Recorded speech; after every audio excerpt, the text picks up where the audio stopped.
Hello, welcome to another episode of Hey, It Gets Better, the podcast all about the ups and downs of life and how ultimately it gets better.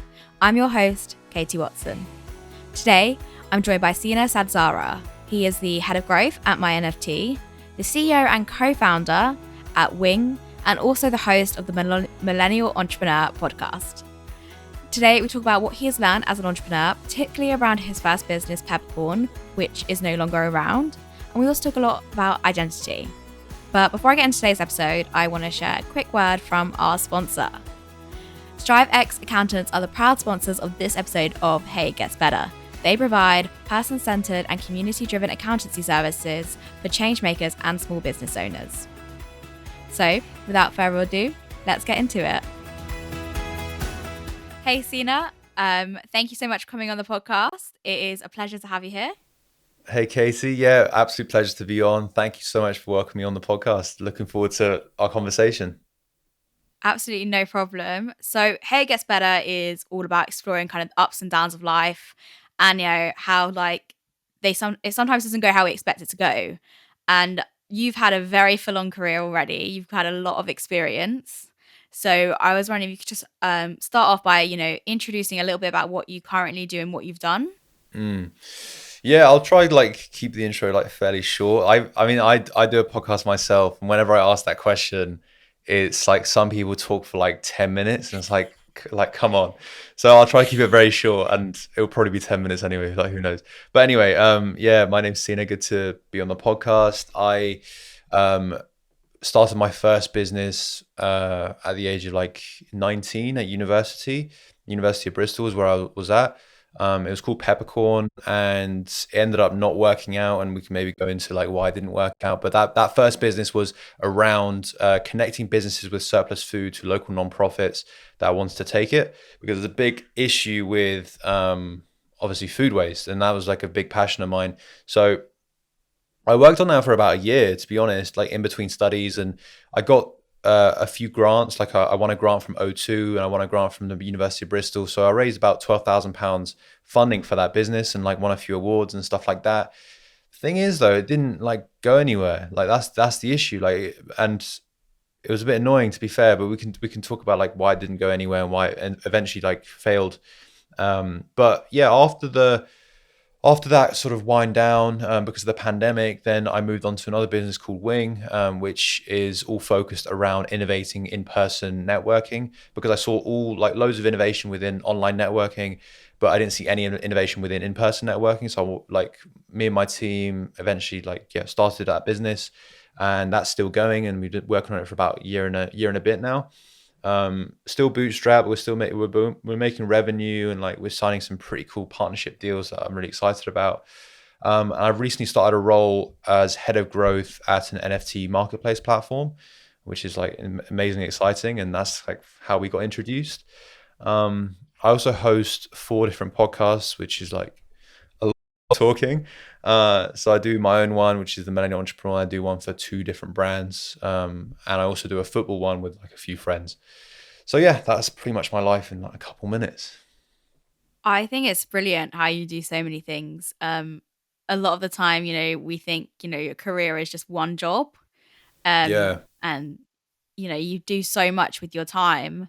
I think, we always look at, so the podcast, we look at Hey, It Gets Better stories and stories of growth. And have there been kind of any moments in your life where you've had that Hey, It Gets Better journey where something hasn't worked out really, but it's led to better things? I think I get a constant sort of battle of imposter syndrome, as well as so what really motivates me in life, I've discovered what makes me happy as an individual, and I think this does definitely resonate with a lot of young people, is variety in life. And I think that's very unique to our sort of generation, where we're no longer satisfied by having a 9-to-5 job, and then that's it. That's all that defines you as an individual. We want to have different things that are going on. Obviously, I'm generalizing, not everyone. If your 9-to-5 makes you happy, then loads of credit to you. Well done. You found happiness, which is the ultimate goal. But I think what's very unique about our generation is that we want to do different things. We want to have that 9-to-5. We want to do a blog about something else. We want to have this side hustle. We want to I don't know, just play sport in this. Like, there's loads of different things that you want to do. I think what really motivates me as a person is variety in life. What I really struggle with, I think, like a big reason Peppercorn also might have failed, is that I just wanted variety without actually working on the progress of those different things, if that makes sense. So it's just like Okay. I got bored very, very quickly. So I would start one business and then I would be like the thrill of starting it was enough for me. Then I was like, oh, you know what? I'm going to start something else now. And like, I'm going to do this, I'm going to do that without actually like growing that thing. So I was very good at sort of selling ideas and selling like products and like doing that sort of thing and talking, which is ultimately like why I do podcasting, I guess now. But uh, I guess at the beginning, I wasn't too good at actually sticking to that one business and actually growing it and nurturing it and actually like going through the hardships to actually grow it. I was just like the thrill of starting it was enough for me. I think what I've really developed in the last sort of 2 to 3 years was that whole sort of I'm going to say no to different opportunities that come up, even though that initially they'll excite me massively. To focus on these different things that I'm going to prioritize. And I think that's a very it's a very healthy way of looking at it. And I think a lot of young people where the sort of I don't know like imposter comes in is maybe like they start things and they leave them and then they're like, oh, maybe that was because I wasn't good enough. I don't think it's because of you weren't good enough. I just think it was because you didn't spend enough time on it and you didn't nurture your own talent in that business. I learned a lot from Peppercorn because I spent a lot of time in it, even though it eventually failed. But if you're continuously just starting new different things, then you won't have that time to fail and that time to learn, if that makes sense. So yeah, it was a very different sort of learning curve to what I've been taught with school and university and like even Instagram. Like that's been an influence to me, like and many young people. So yeah, I don't know if any of that sort of ramble was useful, but No. I've definitely, yeah, I think sticking to a few different things is definitely like a strength and not a weakness. There's like what you said, like there's a lot of stuff that resonated with that. It's particularly like there's the idea that I think it like takes like I'm gonna say like I want to say 10,000 hours to become a master of something. It might be another zero in there. I can't remember, but it's quite often I think when when especially when you compare yourself to people on social media who you don't see the stages they were at before where they Yeah, weren't that good at it, but I think now sometimes especially again a mass generalization, but this generation will start things, expect to be good at them, and then precisely. if we're not good at them, actually there's so many options, we can pivot, we can change, we can do something else. But there's something that comes from growing something or becoming good at something Mm. that you can actually only achieve if you commit those hours. Yeah, no, I fully agree. I fully agree to that. And I think, yeah, I think what's very unique about the age that we live in is that there is much unlimited choice. There are jobs now that did not exist even 5 years ago. So it's like, of course, if you're doing something, but you can see other people doing some other cool, unique things that didn't even exist 5 years ago, like of course you're going to be tempted to move to that. And then when you actually move to that, some other job and some other sort of opportunity will come up. So we have this phenomenon now, like huge amount of like unlimited choice that didn't exist before. So I think it's natural that our generation is facing this. And what I really sought comfort in was that I wasn't alone in this experience of like loving variety and wanting to do different things. And yeah, I think yeah, given this a new thing, it hasn't really been documented much on like how to get past the whole sort of like dealing with all these different options because there are endless amount of options, which is good and bad. I don't think people talk about the bad enough. Um, so yeah, I completely agree with you. It reminds me a bit about decision fatigue. And obviously Yeah, yeah, it's the reason, like Mark Zuckerberg always wears like a black top and stuff, is because they don't have to make a decision. But then I think what we've got is such now wide variety of options on the big things that it is, and I think you can be scared to make the wrong decision, which can lead you sometimes to making no decision. yeah. I think if you think about it, right, like any decision that you make, like the most stressful part of that decision making is actually like when there's no decision that you've made. Like it's not actually like as soon as you make the decision, then you're okay. what you have to deal with it after you've made the decision is any sort of regrets. But that doesn't cause as much anxiety, I find personally, as like being in limbo between those two different decisions. So what I kind of like have taught myself now is like, I'll make a decision fairly quickly, and then just like I'll happily accept if the other one was a better option. I'm like, okay, well, I know that now, hindsight, like, but Yeah. at the time I thought this was the best option, and making the decision quickly was probably the best thing to do, rather than lingering on it, because that would have caused more headache for me. So yeah, I think like the decision fatigue is definitely a thing in like this sort of generation, and I've had to deal with it. Everyone has had to deal with it. People are dealing with it right now. It's a very difficult thing, and just because there's just so much option with everything right now. Yeah. And I think it's so easy. Like hindsight makes it so easy to be like, I should have done that. I should have done this. But without hindsight, you don't get all the learnings. And, I think, you said like Peppercorn failed, but you've also learned a lot from it. So in a Mm. way, it was a success. And Yeah, I don't know if you want to share like some of the stuff you've learned from like starting a business and then like closing a business. I think like it was the indicators of success that were sort of very unique to my journey there, because I thought once I sort of got those grants and that money, like I was like, oh, like I've made it pretty much. Like I was like, yeah, I'm pretty much done. But that money was there to like develop the business, and so I didn't really know what to do after that step, because obviously I was very good at selling the idea, I was very good at talking, but when it actually came to growing the business, I had no idea like how to do that.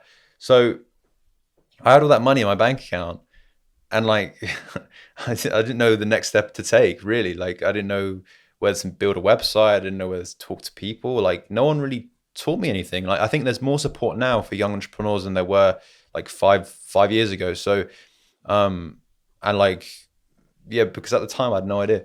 So I just did what I thought was right, and I just built a website. I was just like, yeah, this is the right thing to do. I feel like this is the natural progression. When in actual fact, I shouldn't have probably done that. So I built a website. I spent about £6,000 building this website, like £6,000 building this website. If it was my own money as well, that's another thing. If it was my own money, I would not have done that. But it's because it was like someone else's. It was like grant money. I was like, oh yeah, like that's what they expect me to do, so it's okay. So I built this like random website, expecting that as soon as I build it, like all these people to start using it, like charities and businesses. What actually happened is that I spent about 3 months and £6,000 building this website that like no one used. It was crazy. Only like I would use it to show other people, like when it comes to like giving grant funding and stuff like that. That was the only part of the business I was good at. So I learned a lot of like different stages and like what to do, because what I should have done, and I know this now, is like I should have probably talked to businesses. I should have talked to charities to see like what they would have wanted in a service like this, and then would have built a very low tech solution for what they wanted, and then to test out the idea. Once they were kind of happy with that, then I'd find out like, okay, this is a scalable thing. Then I would build a website if I needed to. Is that if that was the way to scale it, which it might not have been. It might have been like a WhatsApp bot to like match them together. I don't like, there's different ways to scale at that point. Eventually there probably would have been a website, but it would have been more sort of to attract like as a place for leads to come in, rather than like the actual platform itself. But like I think I didn't know that step at the time. So when it came to Wing, my new business, we didn't have a website for a long time, and like we were making money before we actually had the website, which people might not think is possible. But people were paying us on Instagram. People were like DMing me, asking to purchase the products on Instagram.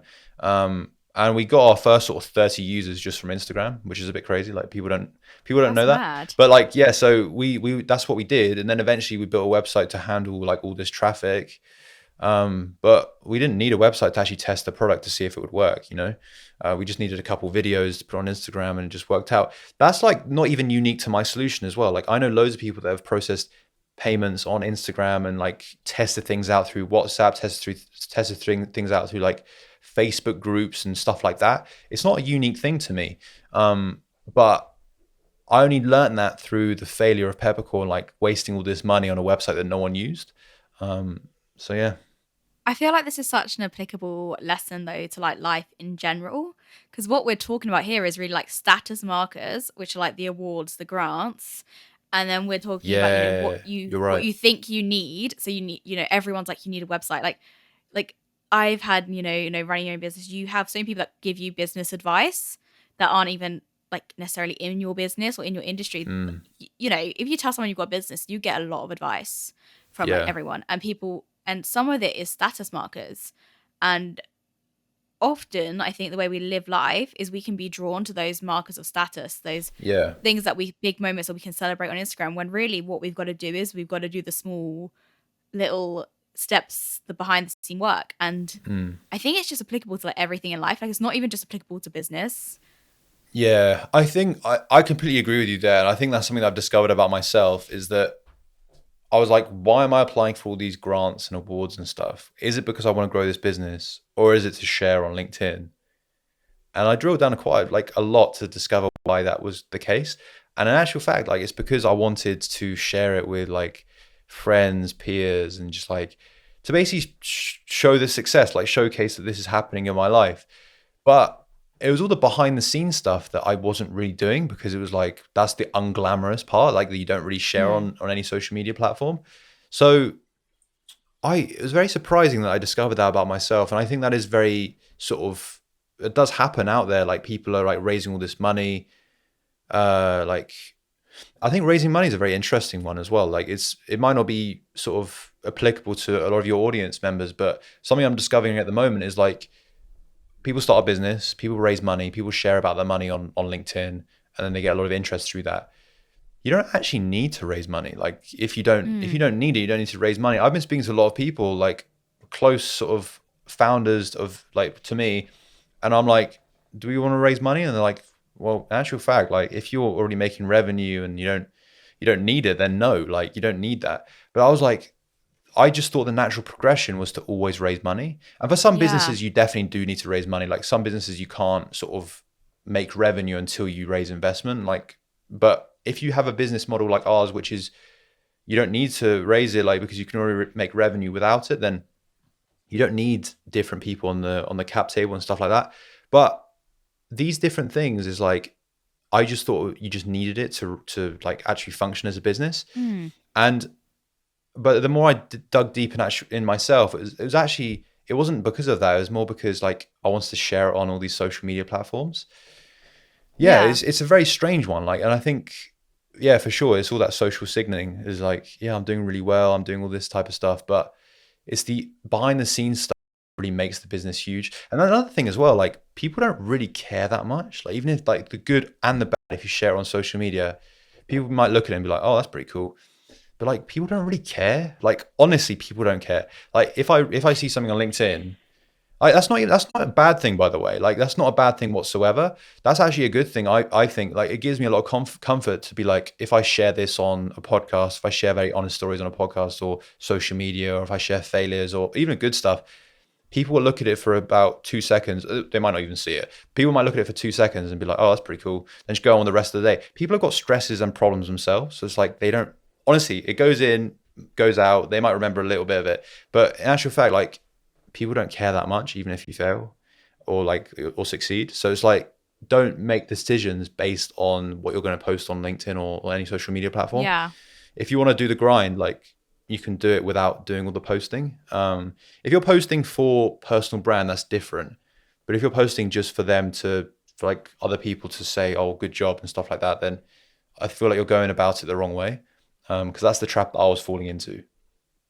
Yeah. I think what comes into it as well is like ego, and like I think Yeah. something like we don't really talk about it enough. Like people don't talk about it enough is like everyone has an ego. That's a fact. It's just how like psychologically how we work, and it's when you start like actually separating decisions and things you do because of your ego from what actually, like you said like you've said a few times, like you found a lot about yourself, and like so that's like your higher self. And it's like Mm. when you go into like a decision making process and you literally say to yourself, look, you go to do something, you're like, actually that's my ego says let's do this, whereas actually this, which is like probably like the less glamorous option, tends to be what serves us most. And I Yeah. think it's like something we need to do more in with every aspect of life as a society, is to separate our egos from what we actually do. I think what an exercise that I've found that has really like helped me when it comes to this, and I didn't like read this or listen to it on a podcast or anything, is just, I don't know, just like self-discovery, is literally just drill down on like why you're doing like why do you feel like that? Like it's because sometimes you don't really do that self like reflection of like what actually drives you as an individual. It's like, so all these sort of awards that I was applying to, I was like, why am I doing that? So I drilled down on that. It's like, okay, well, okay, so I wanted to make it seem like I'm growing an amazing business, to make like get some social validation, to like basically say that, oh, this business is going in the right direction and everything. It's like, why am I doing that? Well, so people can like take me seriously as an entrepreneur, like to have a voice in the space and stuff like that. And it all kind of came down to like ego. You're right. It came down to like my own sort of motivation to like, I guess, validation from external sources.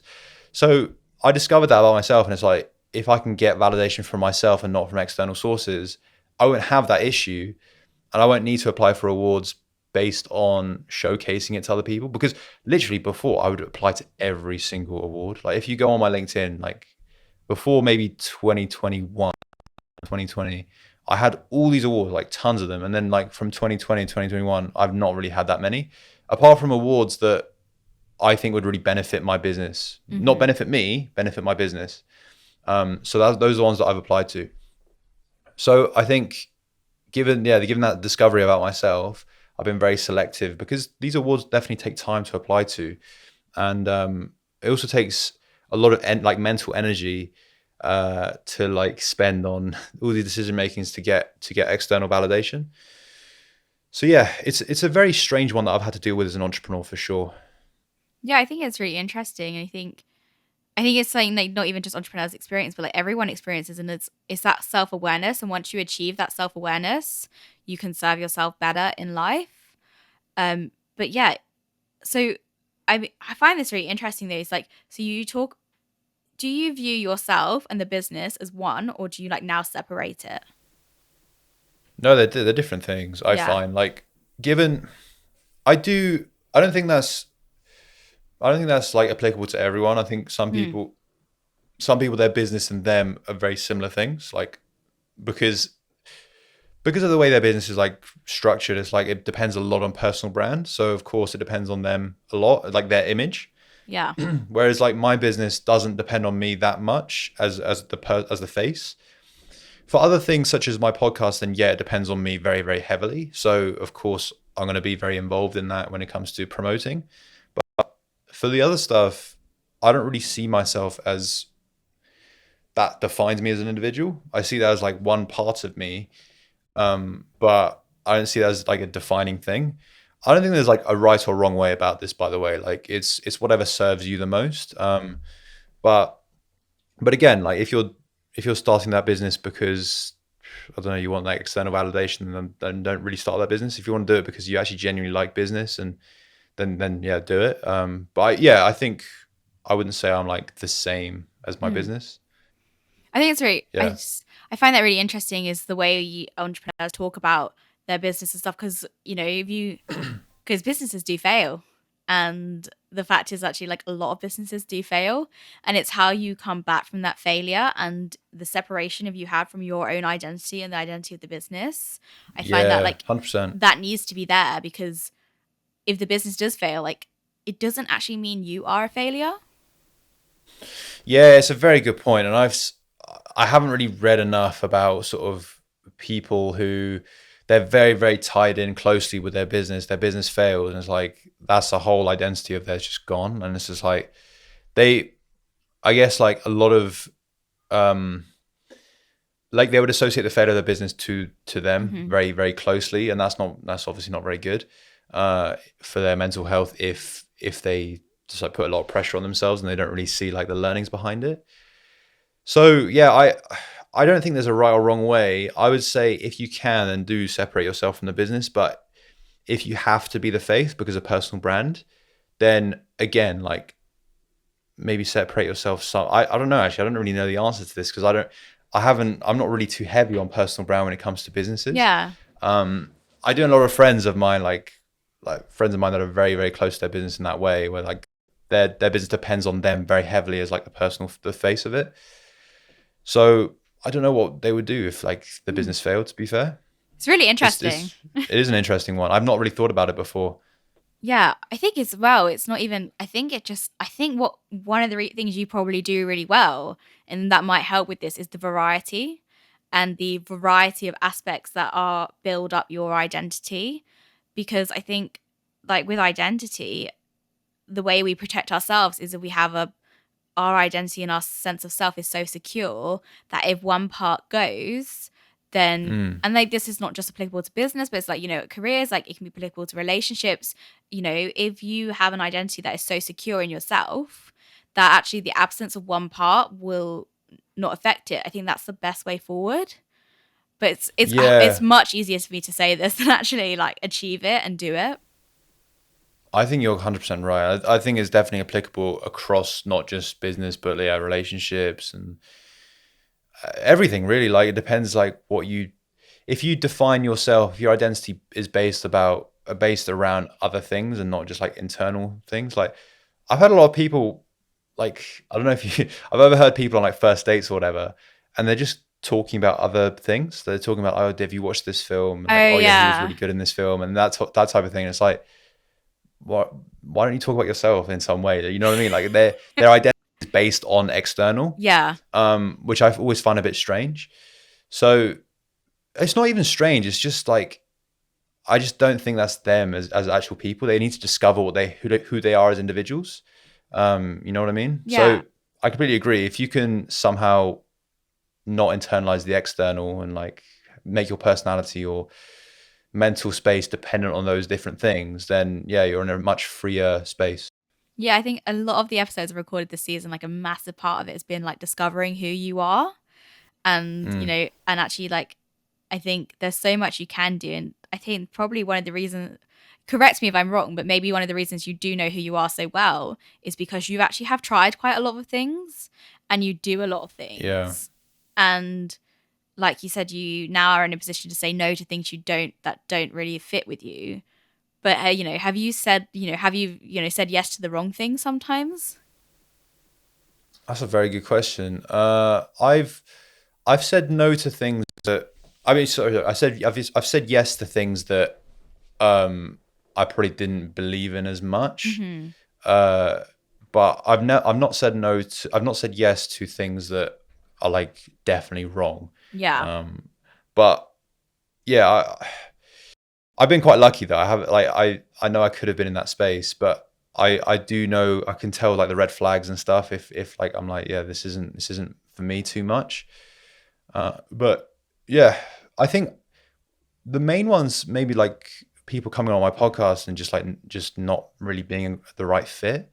Because like they would message me and I was fairly desperate at the beginning for guests, and they would just talk about fairly toxic information for young people. And so yeah, there was moments like that where I was like, I think I've made the wrong decision. It's not really the sort of brand I want to build when it comes to this. So yeah, it's just like small mistakes like that, saying yes to those sort of things. But I've not made like a big mistake when it comes to saying yes yet. Could happen. Yeah. Don't know. But I think that's interesting is like, the things you have, like they're small things. And I think a lot of the time, like, and this is where like why it is important to test yourself a little bit and do things a little bit, maybe say yes to stuff or like that you're not always 100% sure, is because you can get that information and that feedback so you can fine tune yourself. So you're not actually, then you don't go down the line and make a big mistake. It's just like minor ones. They're not even really mistakes. I should stop using that word. It's more like learnings. Yeah, it's more just discovering, I guess, like discovering what you think would work best after it happens. It's like, because those guys talking about the information, it was just, it didn't sit well with me as the sort of like brand I wanted to build for my podcast. So, but I didn't really know that until they were on, if that makes sense. Because they were like talking about just like the money aspect. They were like, oh yeah, like you buy it for this much, you just like flog it, and like, I don't know, like the way they were talking, it wasn't really sort of representative of what entrepreneurship is. And there was like a very sort of rose tinted view of what entrepreneurship is. So I thought for young founders who are very impressionable, it wasn't the sort of right fit. But I only found that out after I said yes to them, right? So I think with a lot of business or even personal experience, like you do have to say yes to certain things and then discover why that was wrong or like why that was not really for you afterwards. Oh yeah, I'm 100% a big believer in, like, I always say yes to stuff, and then I went quad biking. I hated it. I'm never doing that again. I think at the beginning, like you definitely do need to say yes Yeah. to like everything. Yeah, I don't. I think like I quite like saying yes to everything. I've done some weird stuff like growing up. Like I did like stand up comedy at like 15. Like I've just done some weird stuff. But I've discovered like like because when I said like variety, it wasn't just in business. It Yeah. was like pretty much everything. And now I've like narrowed it down to what I think like what I've discovered like makes me very very happy. It's like building these different businesses and things Yeah. like that. So yeah, I think just say yes to everything at the beginning and then just to discover who you are as an individual. Yeah, I think that's a really good bit of advice, and it's come across in quite a few episodes now. It's like, just trying new things, but like not having the expectations that it will be like this will happen or this won't happen. And I think, if you have that with every aspect of life, then whatever happens, like if you don't have those expectations, it should all be okay. Yeah, I think as well, like don't follow the crowd too much. Just Hmm. like if you see young people, like other friends of yours doing certain things, like you don't have to follow them in certain ways. Like, so yeah, I think a lot of my friends and stuff, they go clubbing still and they drink a lot and I'm just like not really on that. So it's like I find different ways to, but I don't follow them. I'm like, oh, I don't need to do that to fit in with them, you see. And if they're pressuring you to do it, then you probably have to find new friends. So it's like that sort of thing. It's like, don't follow the crowd too much and feel like you have to. But it's the same thing. It goes back to the same thing of like, if your identity is based around your friends, for instance, Yeah. then maybe you should not really like think that way. Like find a different way to like perceive your own like personality and identity. Uh, yeah, so it comes back to that same point.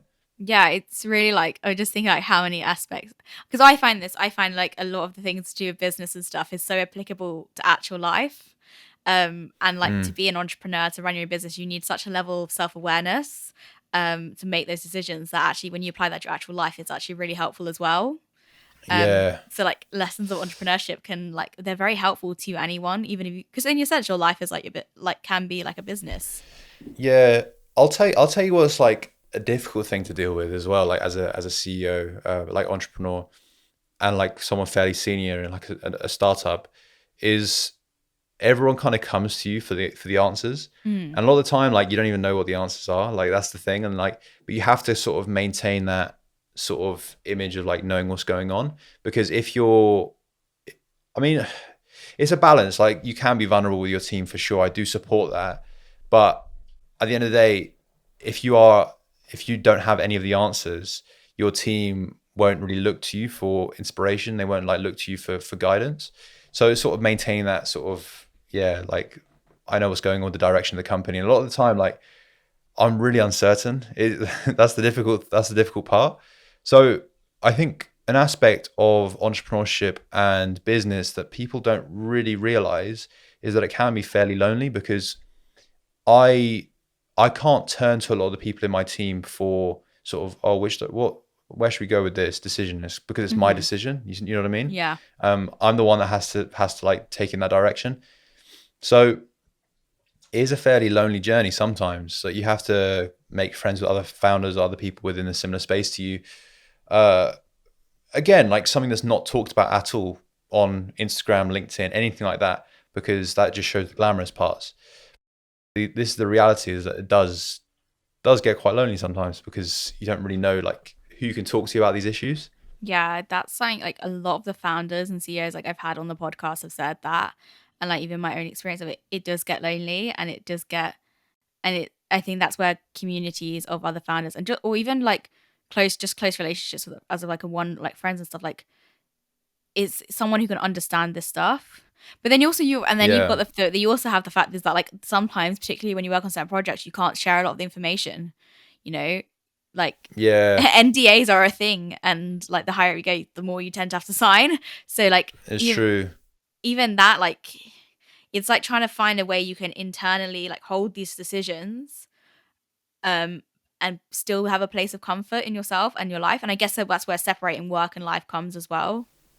Yeah, I think so too. Like if you're letting those decisions impact your mental energy, then that's not a good thing. Like that's a different problem, I think. Whereas like staying strong when it comes to decision making within a business is, yeah, you have to separate those two things because they're very different. If you're letting like those decisions impact your mental space, then you do need to speak to someone, for sure. But I think if you can find a way to separate those two, like your mental energy with those big decisions within a business, then you have a level of mental strength that will definitely allow you to grow your business a lot faster, if that makes sense. So I think like, yeah, the overlap is quite difficult to have, if that makes sense. It's definitely a When it comes to like, challenge. yeah. It's definitely, and that's why it's like a difficult career choice as well. Like it isn't, I think we talk about it's not for everyone either. It's, and it has its pros and its cons, and like everything in life, you just need to find your internal values and check, like go with what that leads you to. But yeah, Completely agree. thank you so much though for coming on the podcast. It's coming to the end now. I'm just gonna end how I end it, like with everyone. Wow. Which is like I just asked this question, so someone's listening to this and they're in like a bit of a rubbish situation. They feel like this is where their life is at now. They don't think it gets better at all. What would you say to that person? I think, yeah, try different things out, discover what makes you happy as an individual, and then try to find a way to like make a career out of that. I think that's honestly like what I've discovered about myself is like, I know that this makes me happy. I've like tried to make a career out of it, and I've done so. I think realizing as well that you've been born in an age now where you can create opportunity out of like any interest you have. Like it's actually pretty crazy. If you actually think about this, it's actually mental. Like Francis Bourgeois, who I met at this like event that I went to, I actually thought about him really deeply the other day. I was like, the guy's made a living out of like trains. And like think about that. Like he hasn't been able, like no one in history has been able to do that. Like if you actually think about it, it's actually crazy. So if you have an interest of anything, like you can make a career out of it. And it's because like of how interconnected the world is now. Like social media gets a bad rap, but there are a lot of positives that come out of it. So you don't have to you don't have to put your face on camera as well. That's another thing. Like you can make like blog content and blog posts and stuff. I know people that are making thousands of pounds a month just from blogging. Like I myself made $1,000 a few months ago just from blogging. Like it's crazy. But so there are these opportunities that exist now that weren't here about 5 years ago. So for you, if you're in a place right now where you don't really know where you're going with your career and like you're in a bad situation, I would say try out these different things, find out what makes you happy, and then try to find a way that you can monetize from it. And even if it's like not as much money as you make now, like you'll still be happy in that situation. Like podcasting, again, same thing. Like I enjoy speaking to people, you enjoy speaking to people.